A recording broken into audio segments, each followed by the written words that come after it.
But to make the time short, I will leave on the computer and with Dr. Lilia an examples of what I'm saying.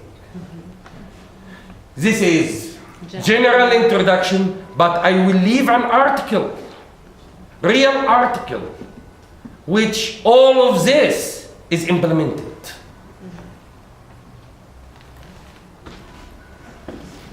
Now, we have to go to methodology. Some papers or some journals, it depends on the format of the journal.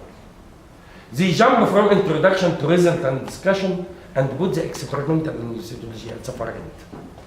Some other journals, they start with introduction, methodology and experiment, and then comes the result and discussion till I reach the conclusion, followed by references. What do I need in the methodology part? You are discussing the experiments you did with proper referencing. You have to put reference, unless you are inventing a new tool. If you are using somebody else's tool in a new work, a new idea, you have to put references. If you are inventing a new methodology, you don't have to put references because it's going to be yours. Okay? And you have to go in narrative way. Well, you know what narrative way is? You go step by step. What you did do in your experiment, in sequence. Don't jump to another step and come back to one step. This will be chaotic. And you will lose the reader. You will lose the concentration of the reader. If you do so, you have to go in order. Logic order. In order to convince the reader that what you are doing is trustable.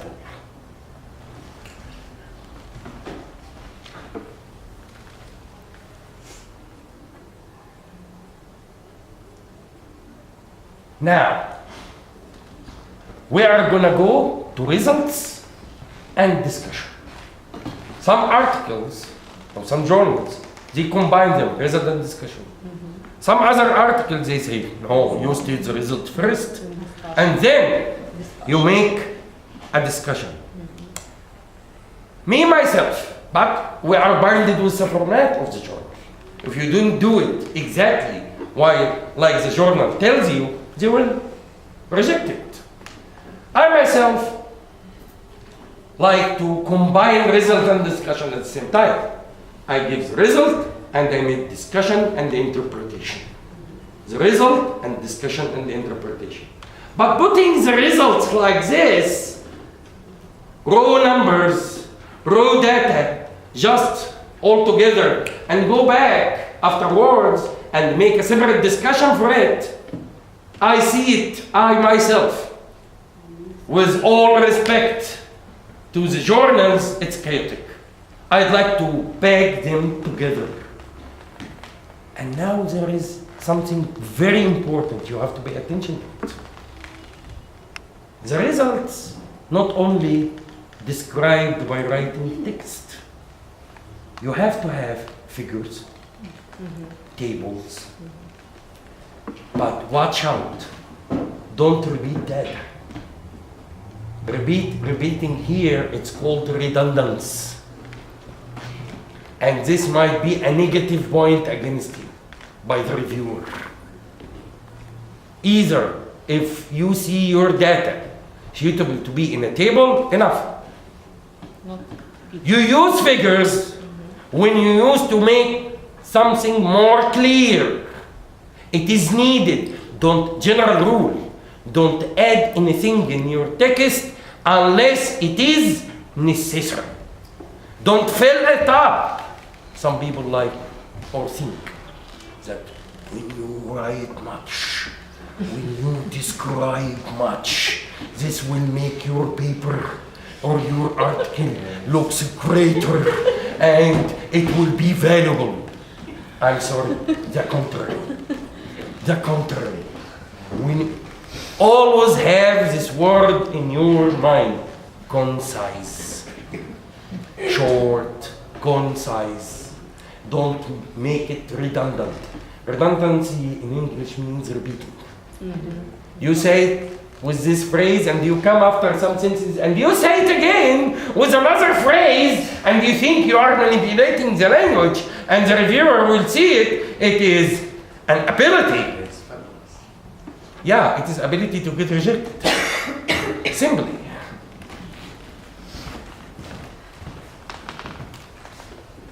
As I said, most papers nowadays make result and discussion together. And don't forget the word concise. Now, this is what I just said. Don't make tables and figures unless it is extremely necessary. If your data could be presented in a table, enough. If you don't need the table and you see figures, sometimes you say histogram and then a diagrammatic sketch for the same data. And repeating and maybe make it colored and attractive. And I told you, this is a highway to rejection. Don't repeat. Be clear and concise and don't repeat. Okay. Now the discussion. You put the raw data in table or a figure, and you have to interpret it. What's that mean? Why this enzyme value went up? Why this inhibition went down? You have to have your own explanation.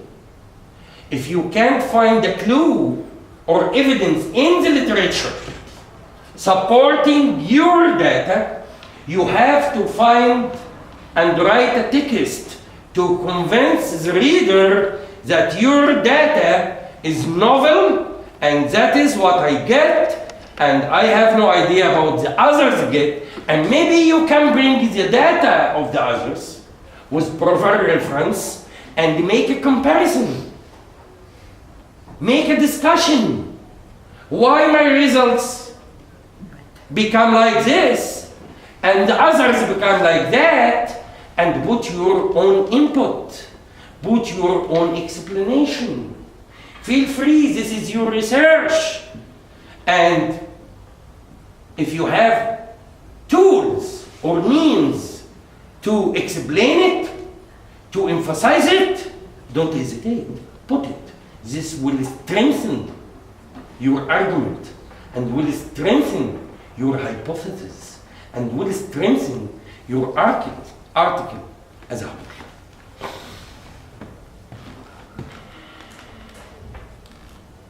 Literature.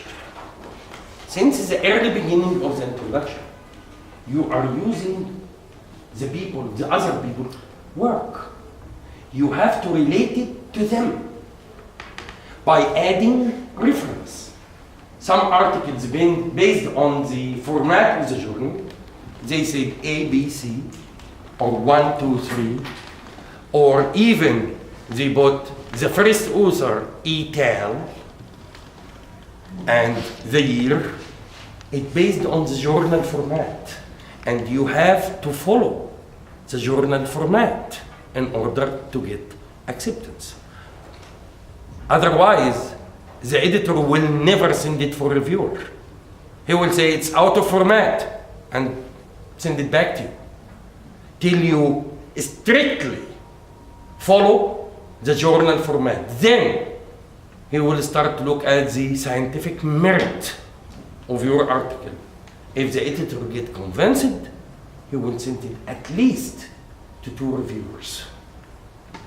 Suppose one reviewer, and this happened, one reviewer said, it's a great article and should be accepted right away. The other say, it should be rejected. The editor here becomes puzzled. One scientist said, it's okay. The other scientist said, it's bad. So he has to do something. He has to send it to a third scientist and see this third one align with whom? Align with yes or align with no. And based on that, the editor will decide to accept your paper or to reject your paper. And wait a minute. There is variety of acceptance. Very rare, very, very, very rare. You send your article and you receive accepted without a change. Maybe I saw it once in my life, and I'm not young, that I send an article and they get full acceptance. But be prepared to receive accepted with minor revision, and you will tell you why. What is the minor revisions he needed you to do? And when they say accepted with major revision, this means all of these are acceptances. And they will list, the editor and the reviewer will make a list of what they want you to do. And my advice in such situation is to strictly obey them. If you make 80% or 75% of what they asked you to do, you will get acceptance. The editor himself knows that you cannot do it 100%. But if you pushed it as far as you can, up till 75%, you will get acceptance. And sometimes it's 25, not only that you cannot do it, but you have your own opinion in it. You see that the reviewer is mistaken in this, or exaggerating in that, or telling you wrong information, and you have the right information with references. You write a text in your letter that we are the authors, sees that this, with polite language of course, otherwise it would be thrown away, yeah? With polite language, that we see the opposite. And those references and what had been mentioned in it support our opinion. So this part, we will leave it unaltered. مش هنغيره. We are not, oh, I said something in Arabic. We are not going to change it. But we did obey you in 75% of what you had asked for. Most probably, you get acceptance in such case. Now, maybe I can show you some examples, and I will leave it on the computer here. And I think Dr. Lilia have a copy of it. Let us see this. This is an article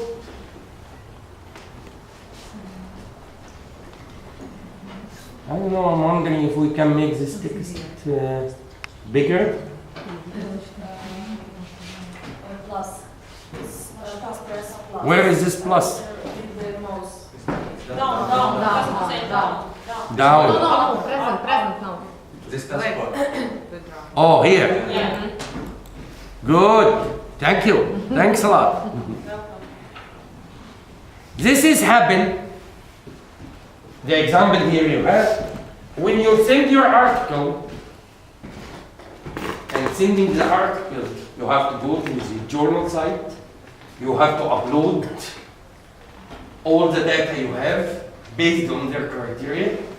And then finally, they will make one PDF and send it to you, saying that this is what we have received, and it will be under investigation. This is a cover letter. You have to write a cover letter. This is legal, has to be done, because you state that this title with this article with this title, and I'm the corresponding author who's sending that. They will collect your data. This is what's called graphical abstract. It depends on the journal.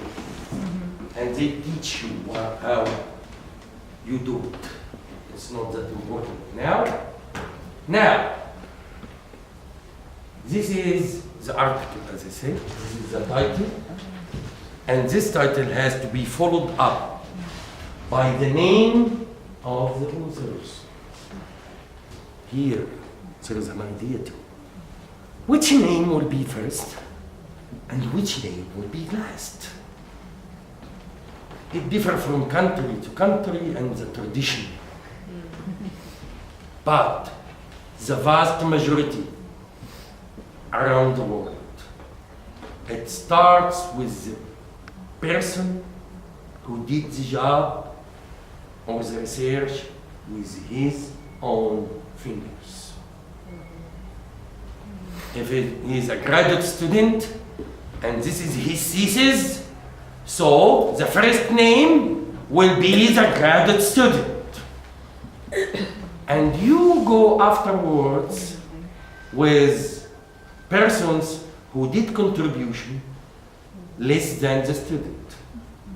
And then a person who did contribution less than the others. Till you reach the far end. Who's gonna be at the far end? The professor. We have a saying in Arabic. We say, the tall stay behind. The taller stay behind because he is tall. He's a giant. He does not want any help to make him more giant. So the giant and the leader will stay at the far end of the ship to guide the ship with all of its passengers. Is that right or not? Is that convincing or not? Yes. So, the professor who has the idea, who planted the idea of the work, he stays as a leader. And the leader stays at the far end to guide the entire crew. Some countries, they say, no, the professor, he should be in the lead. He should be the first name. Believe me, this is injustice. In my opinion. So, let us stick to the first rule. Who did the most, the vast majority of the job? Then the lesser. In my specialty, for example, the synthesis. Who did the synthesis? And then will follow by the biologist. And then would be followed by the molecular modelist. And so on. And then the genius who planted the idea will be at the far end guiding the entire crew. And to save his rights, he has to have, I'm sorry, did it move?